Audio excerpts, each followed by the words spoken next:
wonderful spur-of-the-moment reading because Diana Lenny, who's on our faculty here at MPW, heard that Patricia was coming to town. So we were like, yes, let's do this. So I'm so happy to see you guys here.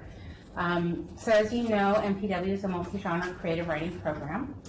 And we're so happy that Patricia Hampl is here tonight. She's one of our most stunning practitioners of contemporary memoir. And when I think about memoir, I think about something that Yeats says in his autobiography. Oh, is it locked? Let the horns That's exciting. Let those crowds in. Yeats says, everything that is personal soon rots unless it is packed in ice or salt. And by that he means form and craft and language. And so we have one of our great practitioners here. The structure of tonight is that I'll introduce Dinah very briefly at her behest. And then Patricia will read. And then we will have a Q&A, and we'll have some time for snacks afterwards in the kitchenette at the back of the room. I also would love to point out and introduce, if you don't already know them, Court with the camera, and Howard, who set all of this up, and our work study students in the back there, Carolee and Jane, who are so wonderful. And while I have your attention, please turn off your cell phones, although I don't know if they work in here. We have some upcoming events. We have our SCR launch party. I don't know if you guys have seen the new issue, hot off the press, just in the offices today. It is phenomenal. And one of the editors is here tonight, Matt Apples. Oh, very good. This is the culmination of many months of work, and Dinah was one of the faculty advisors, and Dana Goodyear and David Ullin were the faculty editors. And it is such a beautiful text. We're so proud of it, and we're having a party in April to celebrate it. So we'll keep you posted. For those of you who are graduating soon, MPW students, we just found out today our graduating student reading will be on May 14th. So I'll send out an email about that, but keep that date open, please. We also have some more events coming up. We have the reading with, who's going to be reading on March 29th. Prince will be reading with Alex Harvey-Gurr, Danielle Farrell, Jesse Johnson, Jonathan Kuhn, and Robert Perkins. I don't think any of them are here tonight.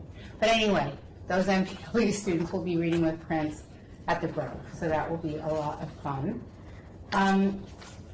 So, again, thank you so much to Dinah for rallying. And that's part of one of the amazing things about the MPW program is that all of our faculty are these, practitioners who are out there, and when they know someone's coming through town, they're, Patricia Hampl, let's bring her in. So thank you so much to Dinah for arranging this tonight.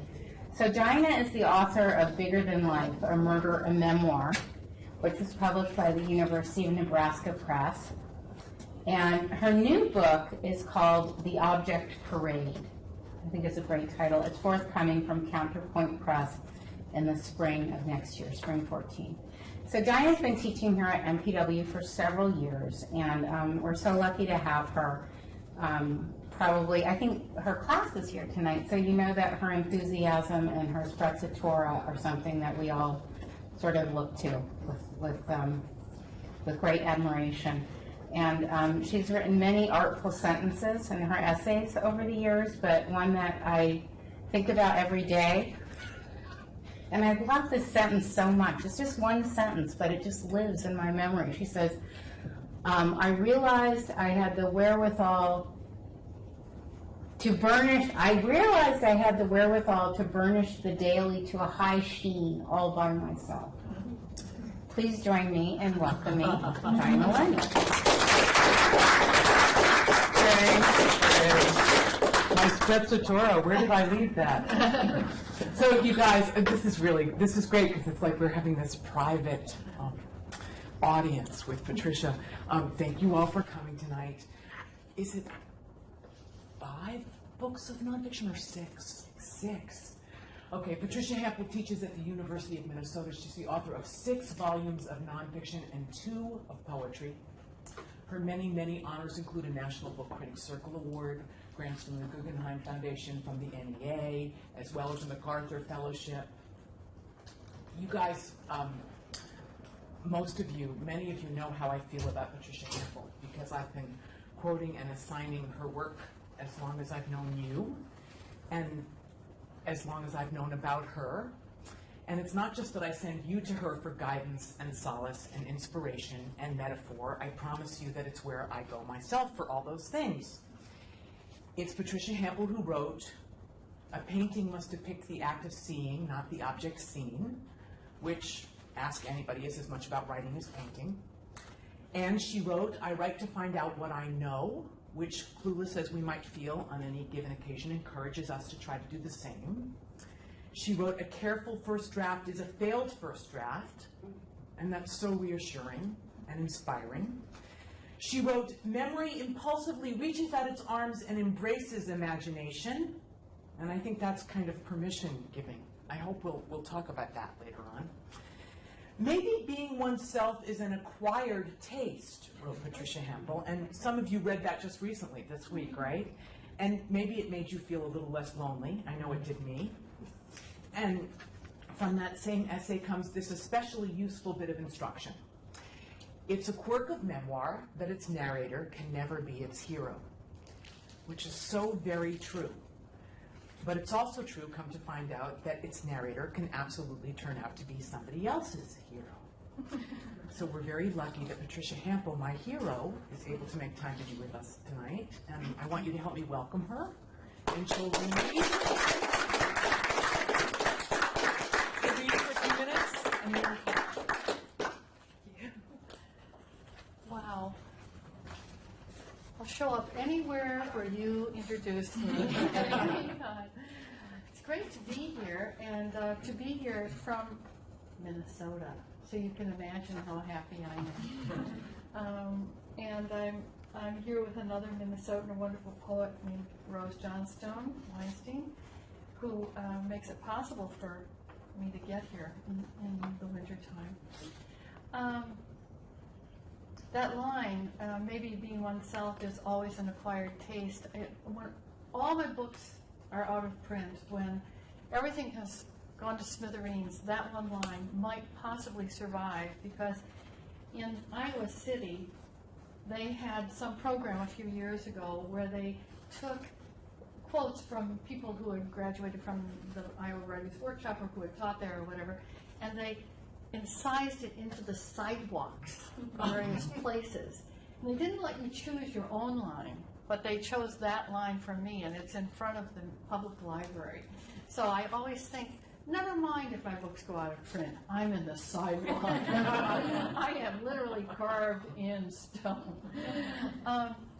Well, you know, the real thing we want to do is to talk together about your writing and the questions you have about the things that you face in your own work. And so I'm going to read something just so you have, what I've battled down on a map somewhere in your ear, so you can have a sense of the kind of thing that you want to ask me about or protest or something. So I'm going to read to you from a book called Blue Arabesque.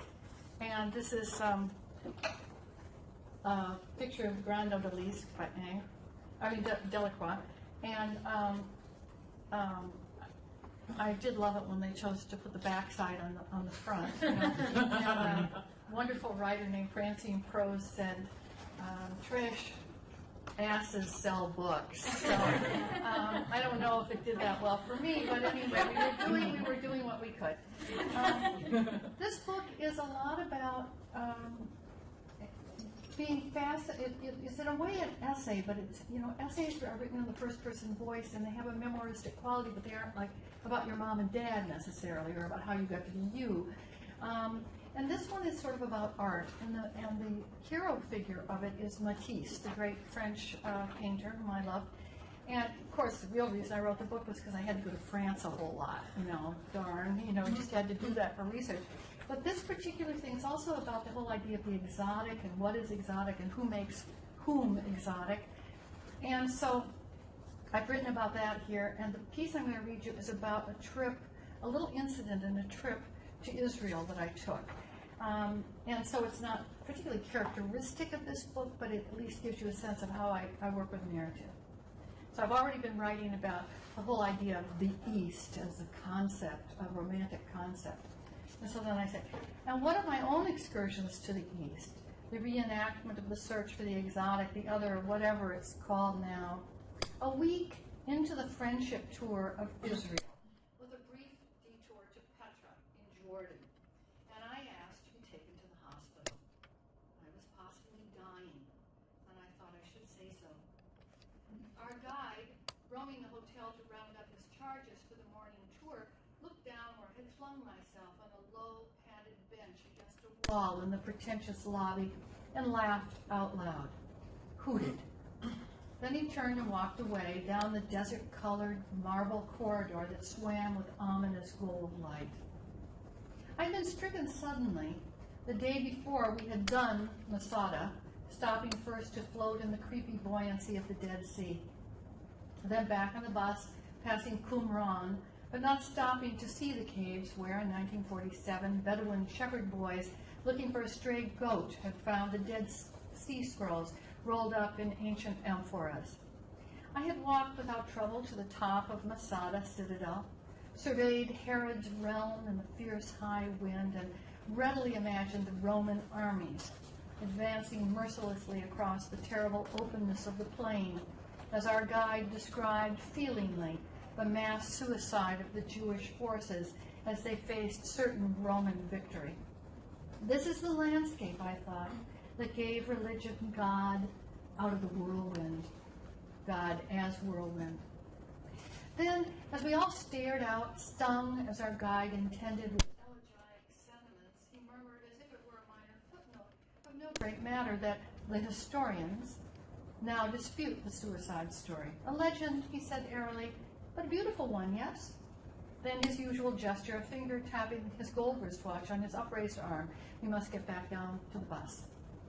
Later at the hotel, drinks on the terrace, as the setting sun turned the baked gold of East Jerusalem sweetly pink. Everything we looked at from the Hilton on King David Street was ancient, except for the hotel built to mimic the old stone, and of course ourselves, sitting with our vodka tonics. But then, without warning, this swoon just after breakfast. My eyes ached all along the optic nerve. My body was no longer in my possession. Waves of nausea hit and slammed. I held the sides of the bench so I wouldn't be pitched overboard, swept off in a stream of murky gold liquid that was, I could still make the connection with part of my mind, also the floor of the lobby of the Jerusalem Hilton. I closed my eyes and turned to the wall like an old peasant in a hut whose time has come. Our guide, who had told us he had fought in the 6 Days' War and who had a wry, leathery face that I liked until our last exchange, returned to me. He touched my shoulder. He held out a can of Sprite. "Drink this," he said. He made me sit up, which I thought was extremely unwise. Then he was gone. But other people, members of our friendship mission, as it was called, gathered around. They, too, urged the Sprite on me, and then, apparently reassured, one by one they left for the bus, though two women I had been avoiding during the trip for complex reasons I could no longer recall, stayed behind. They sat down wonderfully close, one on either side of me, stationed like abutments holding up the wobbly span that was me. I drank the Sprite. They, too, insisted on the Sprite. I mentioned again the hospital and realized with shame that I was whimpering. Oh no, no hospital, I was told with a pat, though neither one of the women laughed, thank God, the way the veteran of the 6 Days' War had laughed. These women I had not liked reassured me I wasn't dying. They spoke with the same brisk certainty they had used several days earlier when, over drinks on the Hilton Terrace with its heart-stopping views of the everlasting hills of the old city, they had attested stoutly to their atheism as to a matter of basic hygiene. Culture, yes, they had said, but religion? A ruinous mixture of nonsense and trouble. Evil, one had said. Now, hips snug against my own, they displayed an unmistakable lack of alarm about my situation, drifting away from my desperation to chat about the day's itinerary. We were going to Caesarea. We would see the Roman aqueduct. A good lunch was promised. I sipped the Sprite, peevishly thinking, nobody takes me seriously. Story of my life. I was dehydrated, one of the women was saying. It was not serious. It could be serious, but it wasn't, not yet. Finish the Sprite. I tried to explain that I wasn't thirsty. I couldn't be dehydrated. I indicated my water bottle. We all drank prodigious quantities of water. This is a desert, remember, we kept telling each other. Electrolytes, the heavier woman said. Your electrolytes are out of whack. It happens in the desert. She was a financial officer for a museum, but she spoke as one accustomed to sandstorms, camels, dry, blowing nights, though all of us were from Minnesota, where the license plates read, Land of 10,000 Lakes. She went somewhere and came back with another Sprite. She snapped open the can and handed it to me. As I raised it to drink, the sweet fizz of carbonation sprayed my face, and a brilliant collision of ecstasy and shame struck me as my mind and my body, lost lovers, found each other again in an instant. I saw in a saving flash that I had been wrong, that the war veteran tour guide was right, and the too kindly atheists were right. I wasn't dying. Feeling the grainy champagne of Sprite spark through me, I was distinctly not dying. I was becoming, once again, that thing I call myself. Perhaps the shock of disorientation with its tincture of fear renewed my spirit on this guided trip through Israel and as far as Petra and Jordan. What gives value to travel, Camus said, is fear. And like most people, I prefer to think of myself as an independent traveler, not given to group tours. And I had gladly joined, when invited, this busload of American Midwestern community leaders and artists, the two categories being understood as mutually exclusive. A junket to the ancient place, stage set of history and myth I had grown up calling from years of Catholic schooling, the Holy Land. It was about 2 years before the second and still current Intifada, and I think all of us on our big bus felt safe enough to have come in the first place. It was still possible to see incidents as separate, widely spaced, unlikely. We didn't talk about our safety. We discussed the politics of the region as if everything were either in the past, violent, impossible, or somewhere in the future, hopeful, though indistinct. None of us really knew anything about it. We had been toured around Israel and Jordan with stops at opposing camps for the past week. The Palestinian mayor of Bethlehem had given us sweet, dense coffee in minute, intricately patterned cups passed from a brass tray in a serene second-floor office where a ceiling fan whirred slowly as if out of a scene from Casablanca. He seemed to think we were influential in some way, and he gave us more time than any of the Israeli officials did, speaking with great courtesy, without bitterness, appealing to our better selves as he described the situation. The American-Israeli householder we visited later in his weirdly bland, air-conditioned split level in the subdivision which he insisted on calling the settlement, handed around a huge container of Coke with plastic cups. Serve yourself. Out the window of his American-style house, we could see in the lower distance a fenced area where Palestinian families were camping in a kind of shanty town of tarps and sagging cardboard.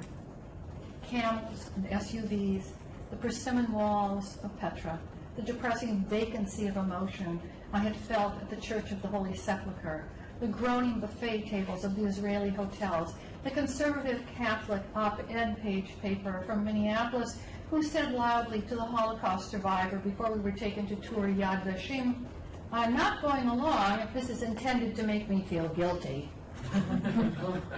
Group tourism, in other words. By the time I collapsed in the Hilton lobby, I had reached a stress point of crabbiness, a sense of being held hostage by our handlers, a feeling of being, well, a tourist. Worse, a functionary in the middle management of culture, greedy hands across the cultural divide. Why had I come? I was furious with myself for going on this freebie junket, my paw held out for experience, a gluttony like any other. Tourism, that dishonored if massively indulged modern habit, bears its voyeuristic taint with a shrug. We all want to go elsewhere. We all want to see what's there. Much has been written in recent years about the toxic nature of the gaze. The man staring boldly at the woman, the vacationing rich gawking at the local color poor, the unfair advantage of being the observer. Yet what does the world come to if to look, that once unabashed gesture, is understood to be an evil? Even Adam and Eve were allowed to gaze at the tree and its fruit. After all, they were even instructed to enjoy it, an object to be regarded if not touched or tasted, the world's first museum moment, as if we just left it to that. But whoever just leaves it, we keep reaching, eating up the world. That afternoon, after our handlers had returned us from our round of gawking at Caesarea, the gentle atheist who had gone for the second Sprite and had given me back my life invited me to go with her while everyone else napped. She wanted to visit the souk in East Jerusalem. Perhaps to shake my sour, antisocial feeling, perhaps because I was still wary of being alone, I went along, trotting beside her purposeful self like a good pet. Her appetite for our trip was still lively, lacking my fussy annoyance, and the souk was an easy walk from the hotel. She held a camera, a fancy one she had been wielding the past week wherever we went, a person with an eye sharp for detail, her curiosity buoyant and benign. I could tag along with her, could maybe silence my inner grumble and rise again to the occasion of travel, the pure act of looking. In my case, I was still a little wobbly, and she was my angel. There was the feeling of entering the souk, as if the narrow streets constituted a sort of crumbling ancestral house, the streets being in effect corridors leading to chambers that were somehow secretly attached, all belonging to one large breathing self, an organism of architecture. Passageways along the open stalls gave way here and there to little coffee shops, embedded like a fossil under a building's arch. The market radiated the satisfying paradox, as if permanence and flimsiness met in an eternal congruence that held everything mysteriously together.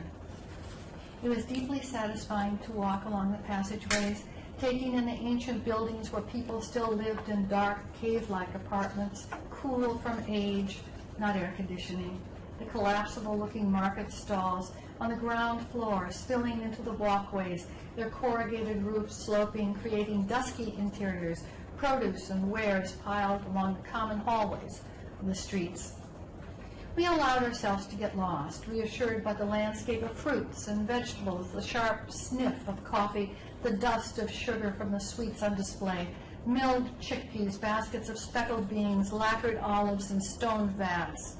Narrow shops displayed bright woven fabrics, a heavily embroidered gown that seemed to contain all of Araby, and flimsy silks lofting in the breeze like delicate soutanes, clothes of the desert. A double row of Palestinian men carried aloft a dark shape on a pallet, a body on the way to burial. They turned between two buildings and were gone with their wrapped package held high above their heads. We saw, I did anyway, smiles gleaming behind the display tables, eyes sizing us up. No sale to these hotel dwellers.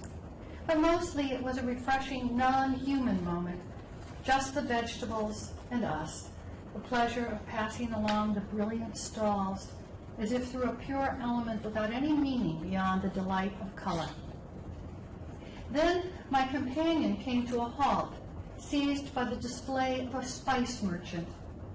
We were in the densest part of the souk, surrounded by stalls before us and behind us, the passageway turning to yet more mounds and baskets. But this was the picture for her. She asked me to hold her bag for a moment while she snapped it. "I just have to get all this color," she said. And it was wonderful, the deep saturated dye of turmeric, hypnotic yellow having nothing to do with the sun, belonging entirely to the mineral earth. Sumac, crushed to powder like pulverized red wine, baskets of color so intense they were delicious already just looking at them. She put her face close to the fragrant surface, drawing in the scents. I reached for her bag as she had instructed. As I bent down, I saw the face of the boy standing behind the table full of spices. He could not have been more than 12. I felt my own face begin to move into its let's be friends tourist smile. Your spices are beautiful. My companion lifted the heavy camera to her pale face, aimed down at the palette of color. The boy was shaking his head, saying something, frowning. He was becoming agitated. It took me a moment to understand he didn't want her to take the photograph. She saw nothing, her head down and focused on what she had framed. It happened fast, which is to say slowly, in the endless way of moments that will be inscribed in memory. The boy said something harsh, turned to me, finding no hope of getting the attention of the woman taking the picture. He said something again, hissed across the dazzling table of his wares. Then he spit, a sharp, targeted bullet of projectile fury. It hit me sharp in the eye, exactly where he intended, I think. His own eye was dark, radiant with hatred. He did not turn away. He did not look abashed. Calm descended.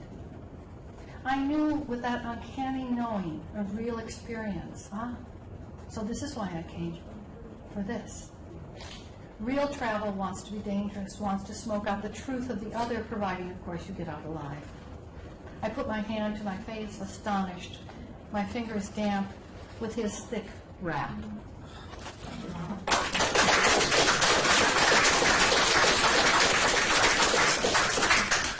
Wow. So, Trish, I made this long list of questions. It's not Sprite, but I'll have some of that too.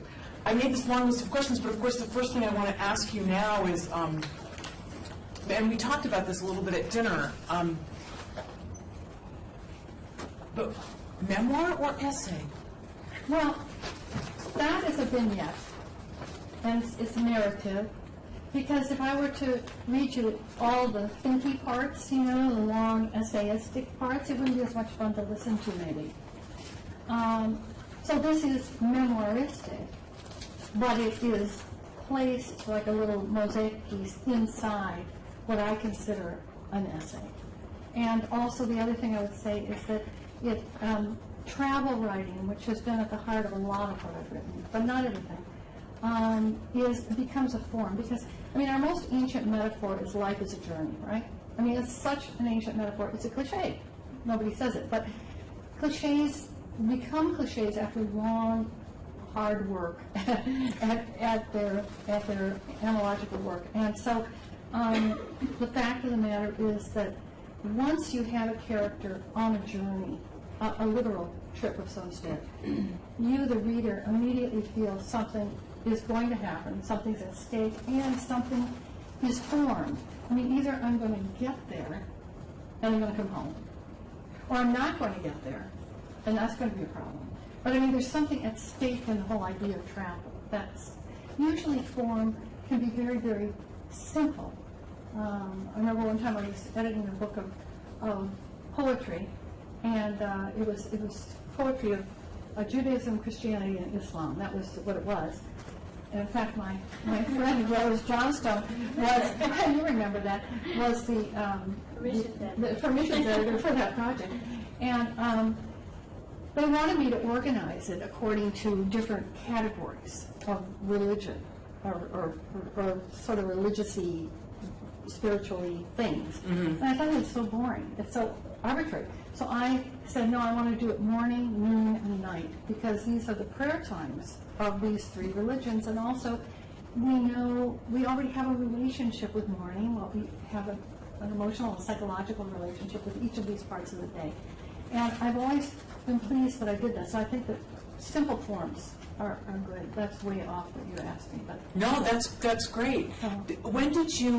When you say, in the essay, when you say that I knew why I'd come, I knew that I'd come for this, was that a moment, did you know, were you writing all along? No. Taking Now that's, when we talk about telling the truth in memoir, we don't usually bring up questions like this, but this would be a good example of a place in which you finesse time. Of course I didn't think that. I thought, he spit in my eye, jeez. That's what I thought. But when I was writing this, and I was reliving it, I realized of all the things that happened on this trip, that had been organized so thoughtfully for me, this is the one I wouldn't give up. This is the one. So I felt I had a right to say that, even though you could say I cheated because I made it sound as if I thought it at the moment. I don't think I knew. I don't think I thought. I may have thought, now I'm going to die. He's going to do something terrible to me. Wait a minute, he already did do something creepy. I don't know what I thought. But that is a discovery in the act of writing that you're entitled to. I hope so. Yeah. I don't know. I have another book which is about my parents' death, which is not a travel book. In fact, that was a big problem for me. It's called The Florist Daughter. My dad was a florist. And I was trying to think, well, what do I do? I've done all these books with travel as the organizing angel. And, like my parents grew up and lived, and I did too, in St. Paul. And what am I supposed to do? Like get on a bus and go to Minneapolis and, write the whole thing as if that, no, that isn't going to work. So I kept it all on the night of my mother's death. So I created a narrative that exists seemingly as she is dying and as I am writing her obituary. And I gave a reading one time, a longer reading than a full-length reading, and afterwards a woman came up and she said, I can't believe you wrote that whole thing that night. Which made me realize that in some ways we have more to do, not simply to learn how to write memoir, but to learn how to read it. But in other words, the reason I don't think I was lying when I did it was because most readers, except for that woman, understood that I had adopted that evening as my form. But in fact, there's a lot of ways in which we fight a lot about what's the truth and how much do you get to play with it and, all of that. By truth, I don't mean truth, I mean fact. I should have said that. So it's a complicated question, but it's vexing, but in a kind of nice way. How do you feel about this whole sort of business of because what you're talking about is still pretty straight memoir. How do you feel about this business of hybrid forms and? I'm kind of I'm going all Republican on you here. I mean, I'm kind of conservative when it comes to that. I feel like there's this thing. It's called fiction. That's fiction, okay. And there's this other thing called memoir and essay.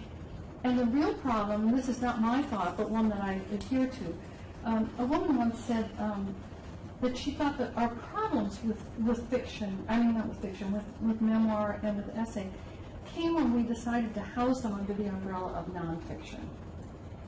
Because what else is there? Histories that are, history of Japan or something, biographies, the Sunday paper, today's paper, all these different forms. She said, memoir and essay of the sort we're talking about, personally voiced narratives which try to take on questions, really is closer to non-poetry. And I think there's some, and that's why I say I think the real problem isn't just, whether you decide whether, I think it's okay to make stuff up. It isn't, by the way. It has to do with how are we reading and what are we learning? Are we learning how to read this book? And is the author helping us to know how to read it? You'll all remember when James Fry got in such trouble and got bitch slapped around by Oprah for making stuff up, right? Bad, wrong. But I like to show my students a passage from a memoir that I happen to like a lot by Michael Ondaatje called Running in the Family. And in it, at the very beginning of that, how many of you have read that book? It's right here. You're reading it? It's in the room. Yeah. Well, at the beginning he says, my grandmother Lala died she died from natural causes, floods. And we don't hear about her, we do hear about her. We learn about what a wonderful figure she was, and she was kind of a crazy person in many ways and very lively and widowed early, and so she was kind of a free spirit, and she was the first woman in Sri Lanka to have a mastectomy, and she had this fake breast, and there's lots of jokes. Have you gotten to that part yet, Matt? I have, yeah, I've read it a while ago, but yes. And so at the end, and all of these are very short chapters, at the end, the longest chapter is Lala's death. and you'll remember this, where he talks about how she has been playing cards and drinking all weekend, and they haven't been noticing that this blood has been coming up. She steps onto the porch, and she's swept away. At which point he says, and at first she enjoyed it. I mean, you could read it to us, but she goes on about how lovely it was, and she's waving to people, and she sees her fake breast go off in the waves, and all of a sudden, I think the last line is something like, and then she hit the blue arms of the jacaranda tree, and she was dead. Is that something like that? Yeah, I find it all. Okay, yeah, do speak up. Anyway, so I said, okay, so should we get him on Oprah and get him slapped around too? No, they don't want that to happen. Why? Because they've been let in on what's going on. Exactly. And I say, okay, so what is going on? And we come, it seems almost every time that we look at this, we come around to something like this, that he wasn't there. He really wasn't there, and we know he wasn't there, but we know he loved her.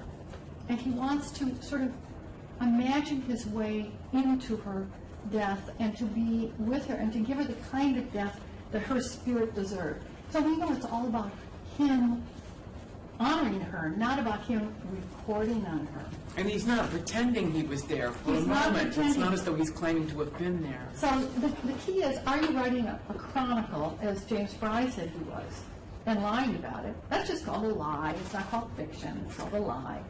And or are you writing an imaginative work which is solving certain question, and I don't want to call them problems, but is allowing you to inhabit a space that lets you have a connection with the character, either one you loved or you hated or you missed or you wanted to get rid of, but in some way you're connecting. You could do this just as easily with, let's say you had a friend in school who treated you mean, and you want to write about that, and this was a very mean person, and you don't suddenly like her. You have a chance to show what it was like not to like her. And so you are imagining the awful marriage that she now inhabits. And that we know you're making it up, but for purposes that we understand. Does that make sense? Did you find that thing? I did. Would you like me to read it? Yeah, why not? Okay. There's a last sentence of that chapter about the grandmother. The water here was rougher, and she went under for longer and longer moments, coming up with the gas and then pulled down like bait, pulled under by something not comfortable anymore. And then there was the great blue ahead of her, like a sheaf of blue wheat, like a large eye that peered toward her, and she hit it and was dead. Yeah. Fantastic. Thank you.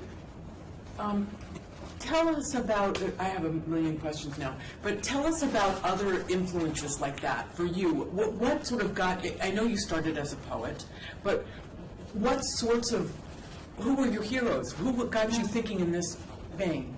Well, I think poetry, Walt Whitman was my big hero, and I mean not just the poems, but the essays too.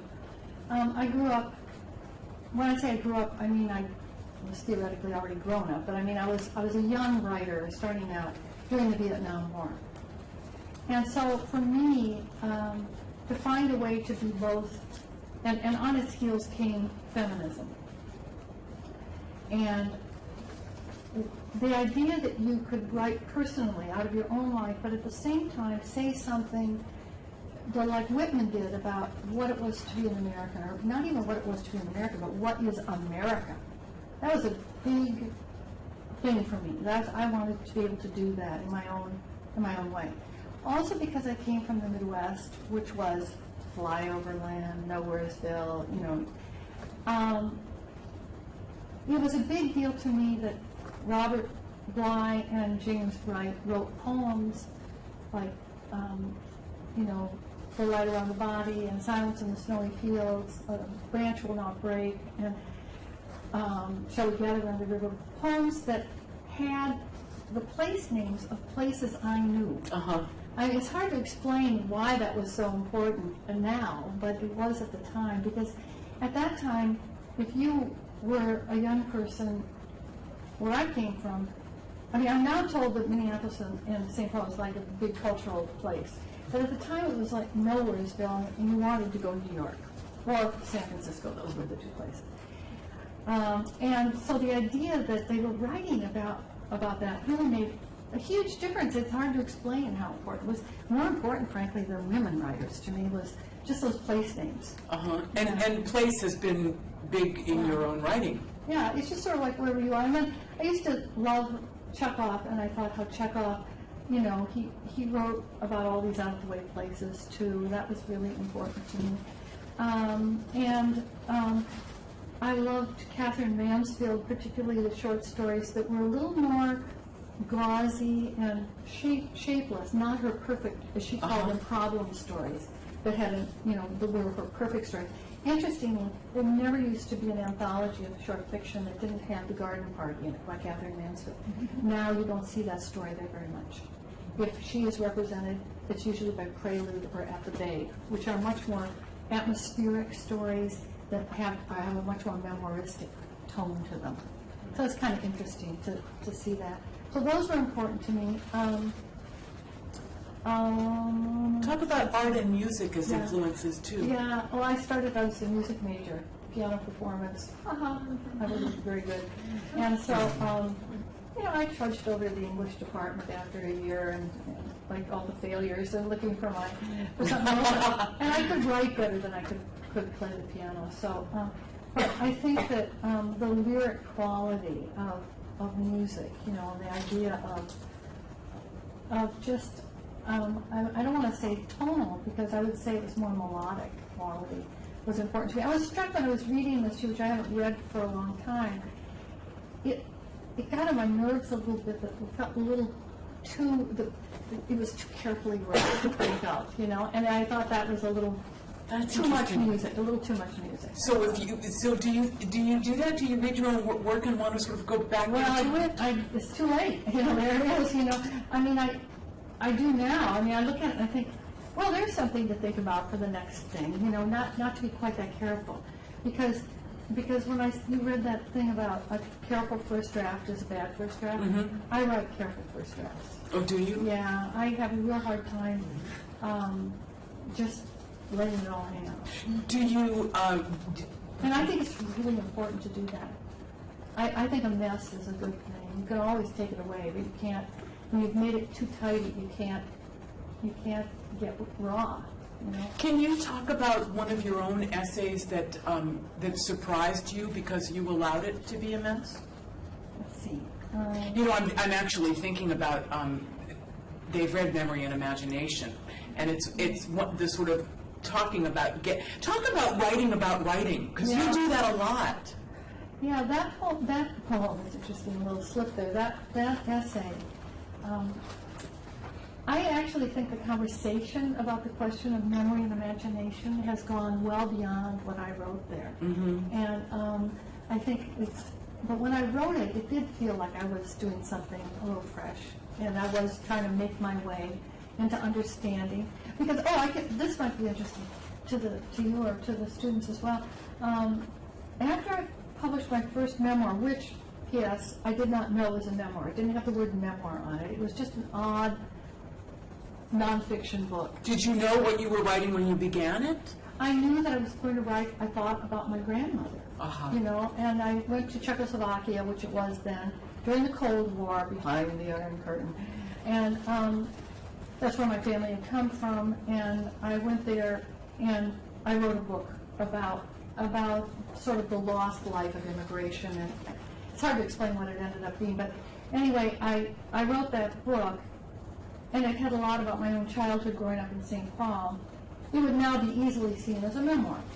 But at the time, memoir, this was published in 1981, memoir was understood to be something that an older person, I was young, would write, and somebody who had done something was sort of a big deal, like at least some kind of a naval officer, or at least slept with somebody in Christine or something, And none of this I qualified for. So it was like a new thing, and when you go in the bookstore, you pretend you were looking for a book to buy, but you were really looking to see if your book was there. I could never find it because there was no category called autobiography or memoir. So where were they putting it? Anywhere. It would be in art history, it would be in biography, it would be in women's studies, it would be, one time I found it in self-help. That was a bad day, but anyway, all these different things. 9 years later, I published a couple more books, and I published another memoir, and they had it, that memoir was in memoir. In that 10-year period, the genre Everything had had changed. started to exist, not as a retrospective, what I did and kind of a cleanup, or I'm the last one left standing, I'm going to tell it the way I want you to think it happened, but rather as a kind of quest literature of young or even middle-aged person. Anyway, I had written this book. I didn't call it a memoir. It just was what it was. And about, I guess maybe within a year, I suddenly was overwhelmed with guilt. I should have put this into the essay, but it didn't occur to me. I was overwhelmed with guilt because I thought, that isn't really what it was about. That isn't really what happened. It wasn't that I thought I shouldn't have made that up. It was more, that isn't really what it was all about. Mm-hmm. And I actually went to a therapist, and I said, I feel terrible. I published this book, and I lied. And I don't know how to get over my guilt about lying. She said, did you know you were lying at the time? I said, well, of course not. She said, well, then you don't have any guilt. Mm-hmm. Said, things look different at different times of your life. I paid good money to learn this from the but I didn't get it. But of course it was going to look one way while I was writing at a certain age, and it would look different a little later. And that's why it's good to write books, because it's sort of like keeping a public diary. How much distance do you feel you need from in this sort of, in the current climate, even very accomplished writers are tackling stuff that's happening to them as it's happening. Yeah. How much distance do you need on events to write about them? Not necessarily. It depends on the event. Yeah.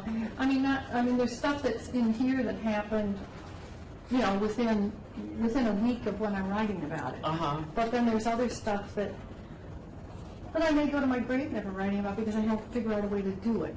Uh-huh. Also, there is the question of what you need to write about. What you feel called to do, if it doesn't sound too grand to put it that way.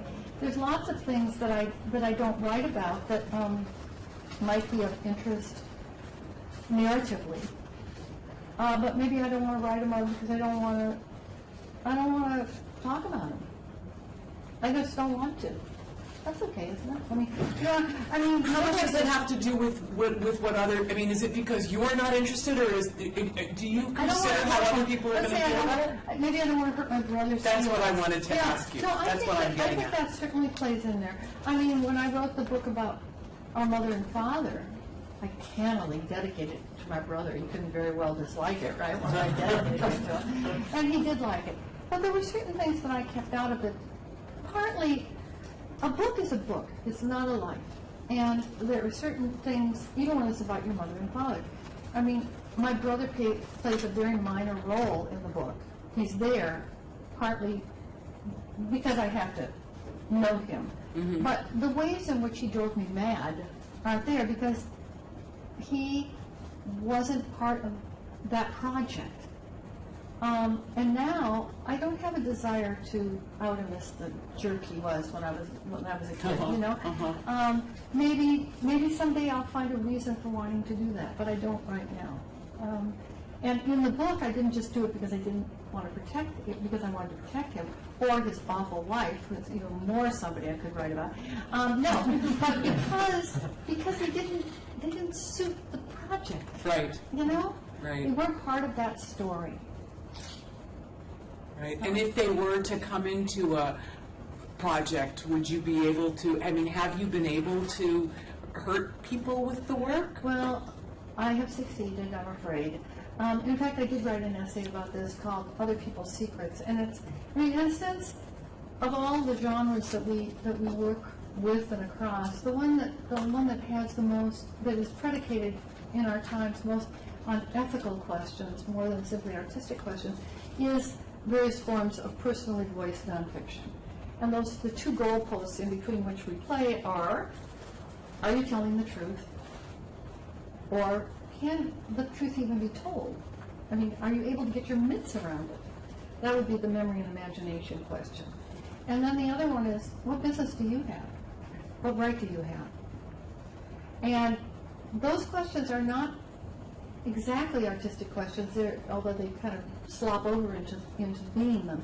But they are ethical questions. And I wrote an essay about that because the very first book I published, the book of poems, had in it a poem about my mother called Mother-Daughter Dance, in which I talked about her epilepsy, which was a deep, dark secret.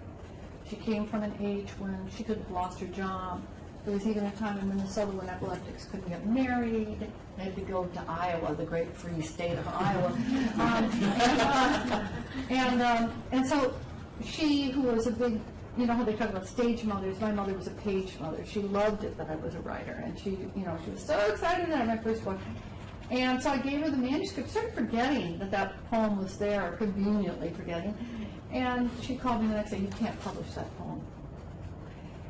And I wrote this essay about that exchange with her. And I basically, tried to convince her that I was liberating her from her shame, blah, blah.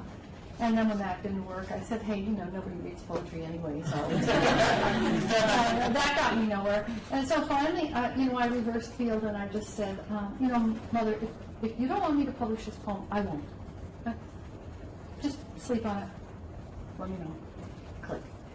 But I was betting, but I was betting on my own house. Well, then you said something else to her, too. Tell them what you said. I said that. Oh, yeah, that's right. That's the kicker. I said, it's up to you, whatever you want to do. But Mother, yes, it's the best poem in the book.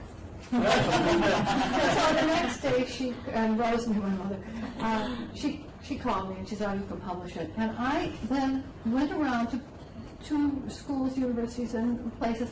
This was the high watermark of feminism when, what was that called?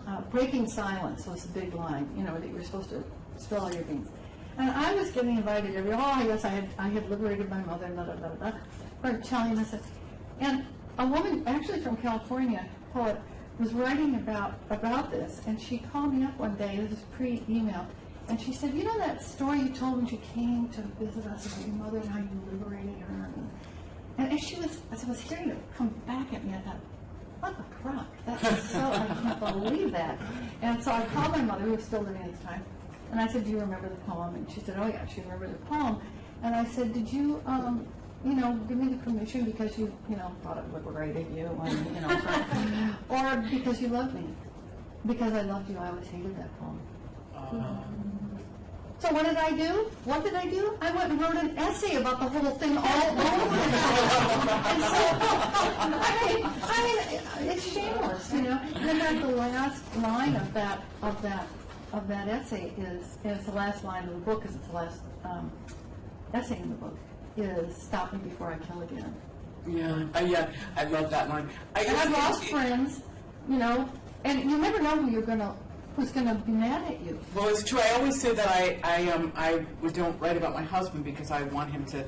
I want to stay married. Yeah. And I know there are people that don't write about their children. But that Judith Kitchen says that parents are fair game. Well, I mean, I don't know. I mean, it's interesting. I never took on my dad. I mean, I just, there's still time. Yeah. Well, I suppose I did ultimately in that final, not final book, but the final book about them. Anyway, I don't know. But I guess I want to say too that I don't think that the best work you do is necessarily when you screw yourself up to spill every bean you've got in you. It's not about that. It's about finding out, how you move around the space and letting yourself do that. Do you, I know I have to open it up to you guys, but I just have a couple more questions. I'm selfish that way. So I wondered if you talked about Rose sort of knowing what you were up to at any given time. Do you have an ideal reader? Who are you writing for? Or do you think about that? I don't think I think about it while I'm writing. I don't think so. But maybe Do you have writers with whom you vet the work? Yes, I do. Trusted? Yeah, I do have a couple that I show things to, and they've got the same. I believe in the ear, you know, of trusting the ear is all what it's all about for me. And so I have a couple people whose ear I trust, and so yeah, that I do have. You know, occasionally, I'm trying to think what if I do have somebody. I do think it matters who forms you as a writer, you know, who you work with early. And for me, writing was taken very seriously in the Catholic schools that I went to. And it was considered, you know, really important. And how you wrote sentences and understanding how sentences and paragraphs work. So the nuns were a big, big influence, but a liberating influence. I mean, at age 14, I was reading Vanity Fair at a Catholic girls' school. I mean, and we were reading Camus, and we were reading Michaud in French class. We were reading people who were, you know, it has some edge to them, you know, because nuns, I mean, if it's in a book, it's okay, you know, what the heck. And then the other thing, and I hope you don't see you asked, I'm going to say, it really mattered to me to work on the student magazine. I was really pleased to hear that you have your magazine now. The student magazine was the big deal maker for me when I was a student. And Garrison Keillor was the editor. He hired me to be his associate editor. Lewis Hyde was the assistant editor. Wow. And we were just undergraduate kids, and we put that magazine out, and we all became writers. That was really important. I just loved being an editor. Now, do you think that does that have to do between Catholic the nuns and this sort of Garrison's sort of a nun, and Garrison and this early editing experience? Is that what combines to is that why the first drafts are careful? I think so. And I think you're right. I hadn't thought of it that way, but yeah, oh dear, too late now. But surely there are multiple drafts. Yeah. There's a zillion drafts, but I mean, I am too much of a careful. I mean, that perfectionist thing is a real killer. It's a real killer. It's worse than being a slob. I love it when a student comes in with a mess of where, I mean, I can see right where it needs to go. But I, you know, when I get somebody who's as careful as I am, I just want to say, go out and mess your hair up. You know, I mean, it's still crazy. But no, definitely, Garrison was a brilliant editor. I've worked with the best in the business, and at 21, 22, there's been nobody who was any better than he was at that age. Before I open this up to them, just tell us a little bit about. I heard you read from the new project. Yeah. And I would love you to talk a little bit about it and a little bit about research, because I'm keen to know how much you've had to read in order to write or not. Yeah. A lot of my books are heavily research driven. That means that I have to read a lot and or travel a lot. Doesn't in my case usually mean that I interview people, but for some people that I've worked with students for whom the research involves lots of interviews too. In my case, usually I am the seeking figure, so I'm a protagonist in my books, even if it's not a memoir. So the book I'm working on now is called The Art of the Wasted Day, and it's about leisure, why we don't have enough of it, and what happens if we do have it, what its benefits are, what the world would be like if we really took leisure seriously, and sat around, you know, having 3-hour lunches and so forth. What would happen to our world? And also, it's sort of the third, I mean, I'm the only one who would ever recognize this. It's sort of the third book in a trilogy. The first book being Spillville, which is a book about music, and it's about Antonin Dvorak's summer of 1893 in Spillville, Iowa. Yes, he lives there. And yes, I went down there and trooped around and did all sorts of research. And the second one was this book, Arabesque, which is about visual arts, and with Matisse as the hero figure of that one. And this one is about literary arts, and specifically about the essay as being the most free-flowing. And the hero figure of it is Montaigne, Michel Montaigne, the guy who in the 16th century starts us out writing essays. And I don't mean college essays. I just mean, he really called them like his bits. They didn't mean essay, they just meant his little thingamajigs, his little bobs, his little notes, whatever. And with all that's been written about him, do you feel compelled to read that other stuff, or are you sticking to Montaigne? Well, I have read some of it, you know. In fact, a woman wrote a really wonderful book about a couple of years ago. It won a lot of awards and a lot of attention. The Sarah Bakewell book called How to Live, a biography of Montaigne in one question and 100 attempts at an answer. That's the title. And I read it because I reviewed it. And at first I thought, well, I mean, see, I always think it'd be like saying, oh my God, somebody named Shakespeare wrote a love story called Romeo and Juliet, so I guess I can't write a love story where two young people die or something. I mean, there's always a way to get into it. But I did think, well, I wonder if she's done my book. But no, she hadn't. But it was beneficial to me to take a look at it, and to read it.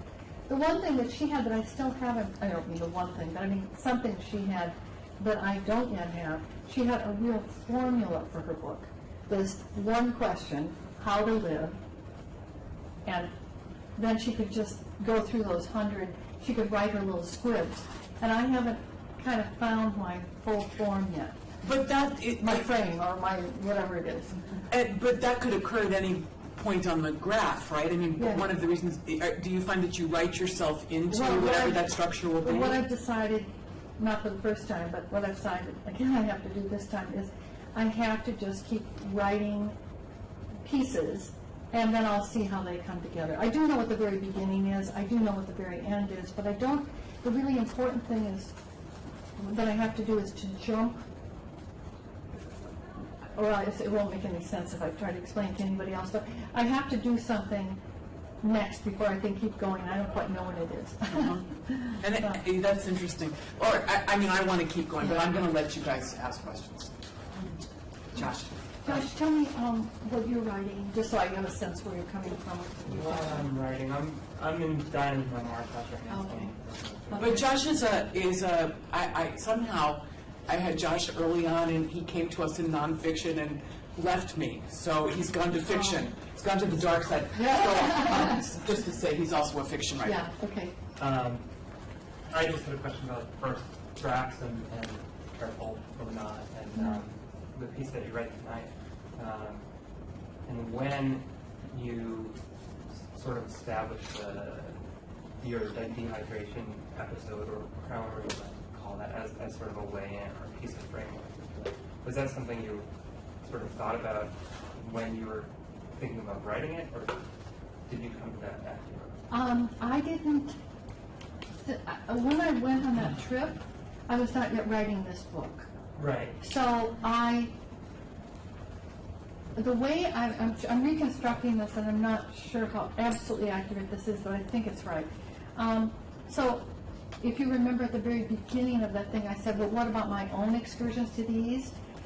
One of the games that I was playing in this book was me versus other subjects. So I have all kinds of other historical figures, not just Matisse. Lots of different figures are in here. And I had just done a lot of writing, more essayistic writing, about the whole idea of Delacroix and Ingres and these artists going to the, to North Africa and to do pictures of these people. And I had been writing about that, and I knew I needed to bring myself back into the thing as a narrative presence.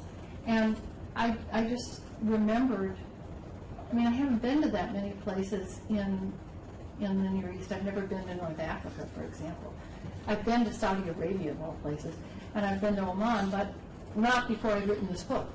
So I've been to one place, which is Israel, and to Petra. And so I remembered having that experience, and so I just thought, I just went for it. And I wrote it not quite knowing how it would fit, but because I needed a narrative piece right there. And I think it fits well in the book where it is. Does that make sense? It does. Yes? And you are, My name is Sonia. and you write Poetry and poetry, other other stuff. stuff. Yeah. Okay. And I guess my question has to do with that. So you went from writing poetry to writing essays. Do you ever find moments now when you have to return to poetry to get at a truth that you're looking for, or do you find it all now in essay writing? Well, the truth is that I don't really write poetry very often anymore. I read it, and I always feel that the kind of writer I am, just it doesn't mean that it's the way anybody else should be, but the kind of writer I am is totally predicated on the fact of poetry in my life. I think poetry is efficient, and I think it's it has a nice dart to it. I think it's immediate. I think it's got a quality of movement that makes it easy for you to move from one thing to another and still have a kind of through line. Because I'm not somebody who really likes collage, just a bunch of mishmash all smooshed together. I like to have a feeling that if you've done that, there is a sense of trajectory. I like a sense of trajectory. As a reader, I like it. So I try to do it. And that's why I'm kind of stuck with the project I'm on right now, because I haven't quite got that thing. And I've got to quit looking for it. I know that. I mean, I know it, but I keep looking for it. Does that make any sense? Yeah. Yeah. Autumn. Hi. Oh, hi. Hi, I'm writing memoir and Uh-huh. screenwriting. I was wondering, how often do you mix memoir into your pleasure reading? And are there, at this level that you've come to, are there still things that you're seeing that enlighten you that other memoirs do, that change your work, affect your work, or are you pretty much just solid in your own path right now? Oh, I hope not. I mean, I read a lot.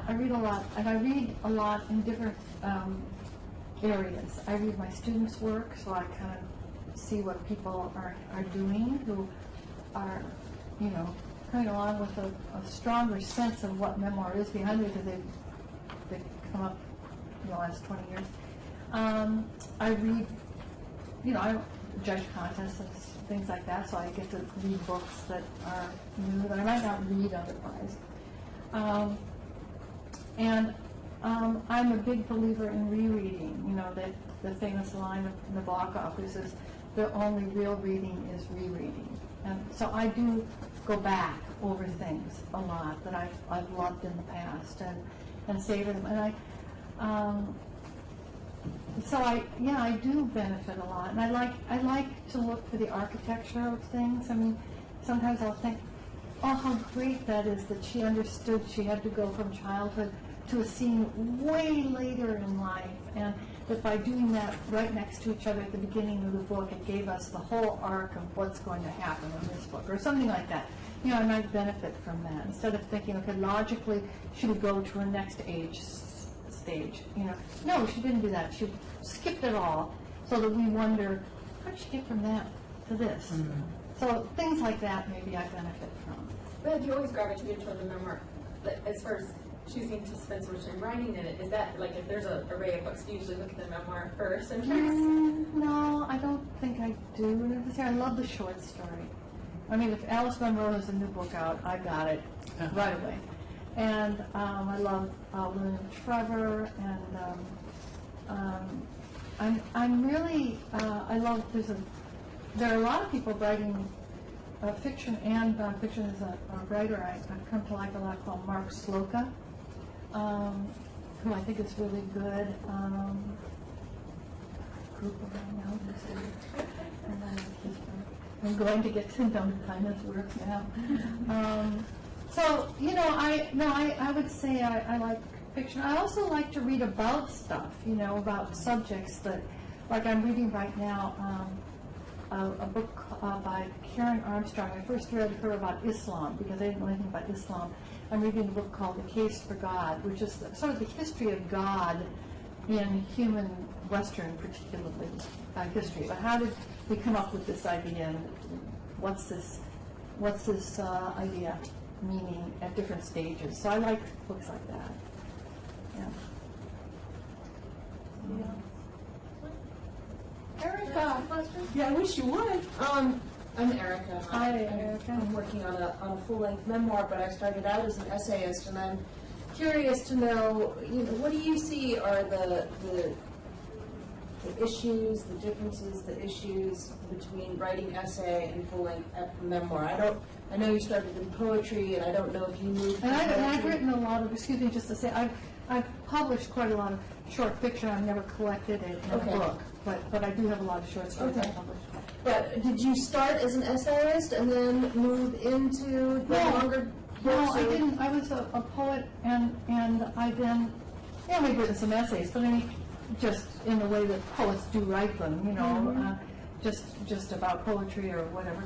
But I just had this book I wanted to do, or this project, I don't even know what I thought, about my grandmother, and about, the Cold War and Czechoslovakia and everything. And I didn't even really know what I wanted to do, but it had something to do with all of that. And it was a great big honor of a book. I think it's still the biggest book that I've in terms of sheer length. Partly because I don't think I've learned quite how to move a little faster with the narrative. I think it's longer than it should be. But also because I felt I had to do a lot of backhoe work and letting people know about what people didn't know Czechoslovakia. And when I would go over there for research on this trip, on this book, people would say, "Oh, the Dubrovnik coast," and I'd say, "No, that's Yugoslavia. I'm going to Czechoslovakia." I mean, really, the Cold War, the Iron Curtain did cut things off. So no, I wrote that great big book, and I don't think any of it was published as individual pieces. I mean, now people are much smarter about this. They have the individual pieces that can be published in magazines, and then it kind of helps them get the book out there. But I guess my question, though, is because you were talking about how you have the beginning and the ending, and you're trying to make that leap, and about mixing up a structure. Do you see how it's going to be at the beginning, or do you sort of grope your way? I'd say about not before a third of the way through. You begin to see it. And do you have like a moment where you figure out what the thing is? Like you're talking about that discovery of putting yourself into the story. Yeah. That's a story about and I guess I'd like to know, why do you feel compelled to do that, to tell the story through your eyes? And do you find that putting your personal perspective is it like a good structuring device for telling a larger story outside of yourself? Well, yeah, I guess, I would say that's sort of what it is. Although when you're doing it, it doesn't feel that intellectually organized, I mean, what I thought I wanted to do was to write about almost like a biography of my grandmother, who, didn't write English, who lived with us, and who was this foreign object in the midst of our lives. I can remember saying to her something about, I found science difficult. And she said, "What science?" And I thought, I have to get rid of this woman immediately. I can't go back to whatever that world is that she's coming from. And so I wrote about 80 or 90 pages of my attempt to create that world she had come from. It was so deadly boring. But I put it away, and I couldn't figure out why it was boring. I thought, I'm writing about what I know, right? You're supposed to do that. And something kind of unusual, put them together, bingo, right? And it was awful. And about, I'd say 3-4 weeks after I admitted failure and decided I couldn't write prose, I just sat down and I wrote these 2 patches of prose, one about her Sunday dinners and another about her garden. They had no beginning, middle, or end. They were just patches of evocative prose. In the spirit, I later found out, of the way Alfred Kazin wrote, what's it called? A Walker in the City. If you ask somebody after reading it, including me, who's taught it, who are the main characters of Walker in the City, I can't even possibly tell you. I can only remember the descriptions of the neighborhood. And that's sort of what I did. And, I bundled them up into a manila envelope and sent them to the New Yorker. Because, I knew that Garrison published there, so I thought I'd try. And I got them back, rejected, but with this lovely letter from the guy who writes about baseball. Roger Angel. Right, Roger Angel. He said, "Dear Miss Hampl, we are unable to use these, but that doesn't matter. What matters is you write very well indeed. Well, I was off to the races, you know. And I thought, what was it about that made them work? And to my surprise, it was that I was in them. That I had conscripted myself automatically without even knowing what it was. And once I saw that I wasn't, because I've been brought up not to talk about myself, and I also had an artistic sense that if you really were an artist, the real deal, you made stuff up, you had an imagination. So here I was just writing about my grandma. But once I saw that I was sort of making something up, I was making myself up on the page, I was conscripting a part of myself that could create that world. Well then, I thought, yeah, I think I'll do that. And so that was a little bit of conversion moment for me. But the fact that it happened that way to me doesn't mean it happens that way for other people. Everybody comes to it their own way, But I think that's really important. I'm really glad you asked that, Erica, because Erica and I were on a panel the other night where we were sort of handing in line about stuff, but it feels really important to me, regardless of what you're writing, that you have to find a way to put yourself in it, your interest and the way your mind works, specifically. Yeah. Well, I really teach important. a course sometimes called First Person Singular, and sometimes I teach it as poetry, fiction, and various forms of nonfiction. It's a reading course, and then we do some little exercise jobs. And sometimes I do it all as nonfiction. But one of the things I like to do is to open the class with a reading that has no use of the I, of the first person, and it's just the consciousness of an individual self is in the essay, is in the piece. And I like to say, where is the first person? Why are we reading this as a first-person piece? And people begin to see how language used a certain way is personalized. Yeah. I mean, if I say, oh, she walked in the room in a red dress, okay.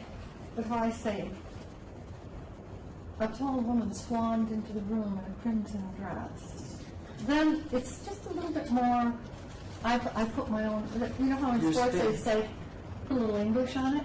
Well, that's what it is. Yeah. One more question, you guys. Somebody? Anybody? You don't just have to ask questions. You can say, I disagree, and I think. Yes, please. I read like a quote you had written on, or you had said that you often write about like details of your life because they're often overlooked, and you write about things that sometimes people don't care about. And I was wondering how you write those things so that they're compelling for like an audience, or that makes people want to read about those little things. What are you writing? I'm actually a business and accounting major, but I'm an English minor, so I like writing on my own. Well, so one of the greatest poets we ever have had, Wallace Stevens, was an insurance executive. Did you know that? Yeah. And some of the most complex and kind of deep relationship with the language ever comes from him. Well, the details, again, I want to quote Nabokov, he says, caress the detail, the divine detail. The idea that my detail is going to be different from your detail. But this is really the magic, and here we do have accounting coming in.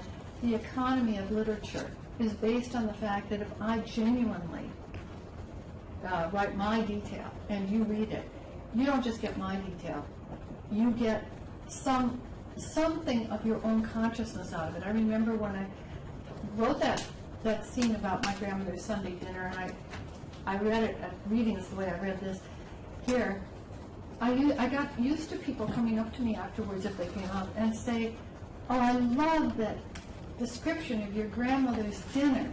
And I came to know that would be the last time we'd hear about my grandmother. And from then on, we'd hear about that person's grandmother's dinner. That's great. And this is what happens with the detail.